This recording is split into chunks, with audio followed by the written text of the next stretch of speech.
বিক্ষোভ এবং কি দাবি আপনারা রেখেছেন সামনে? আমাদের দাবি একটাই, আমাদের হকের চাবি ফেরত চাই এবং স্বমহিমায় আমরা আমাদের জায়গায় ফিরে যেতে চাই। তাই আমাদের পুনর্বহাল করার জন্যই মেইনলি আমাদের দাবি।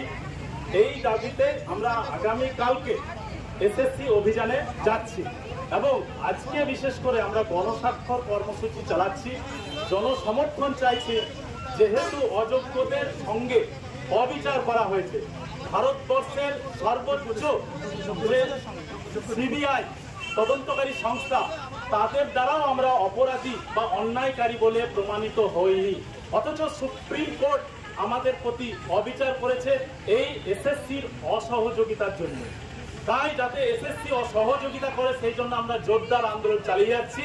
কলকাতা অভিযান করেছি যাতে করে আমাদের সার্টিফাইড যোগ্যদের লিস্ট তারা প্রকাশ করে। যদি প্রকাশ না করে তাহলে আমরা রাজপথ ছাড়ব না, এই হুঁশিয়ারি সরকারকে আমরা দিচ্ছি এবং সরকারকে আমরা ধিক্কার জানাচ্ছি যে আজকের শিক্ষা ব্যবস্থাকে চক্রান্ত করে ধ্বংসের পথে নিয়ে যাচ্ছে।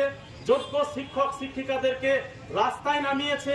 সমাজের যেটা তৈরি করার প্রথম ধাপ আমাদের শিক্ষকদের হাতে, সেই শিক্ষকদেরকে বঞ্চনা করে যোগ্যদেরকে পদপিষ্ট করে চলেছে একটা বড় চক্রান্ত।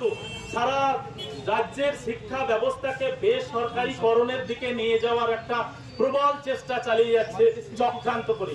এবং এই চক্রান্তে সর্বদলের সমস্ত রাজনৈতিক দল জড়িত হয়েছে এমন ভাবে, ভয়ানক ভাবে, যে আমাদের কাছে পরিষ্কার কেউ আমাদের সাথে সাথ দেয়নি।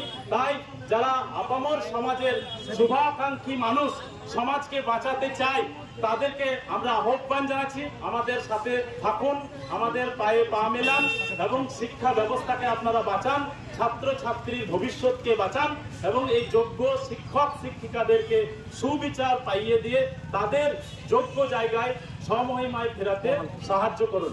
ডিসেম্বর পর্যন্ত বলেছে স্কুল যাওয়া যেতে পারবে, সেক্ষেত্রে কি বক্তব্য? ডিসেম্বর পর্যন্ত যেটা সরকার আশ্বস্ত, কিন্তু চাকরিহারা যোগ্যরা আমরা মোটেই আশ্বস্ত নয়। তার কারণ ৩১শে ডিসেম্বর ফাঁসির মঞ্চে আমাদেরকে চাপিয়েছে, ফাঁসি হবে বলে আমরা নিশ্চিত হয়ে যাচ্ছি, কিন্তু তার পরবর্তীটাকে আমাদেরকে নিশ্চিত করতে পারেনি। তাই আমরা প্রবল অস্বস্তির মধ্যে আছি যে আমাদের চাকরিতে যতক্ষণ পর্যন্ত সুনির্দিষ্ট একটা রূপরেখা তৈরি করে না দিচ্ছে সরকার, ততক্ষণ পর্যন্ত আমরা রাজপথ থেকে ছাড়ছি না, আন্দোলন চালাচ্ছি। দক্ষিণগ্রাম জগত্তারিণী বিদ্যালয়।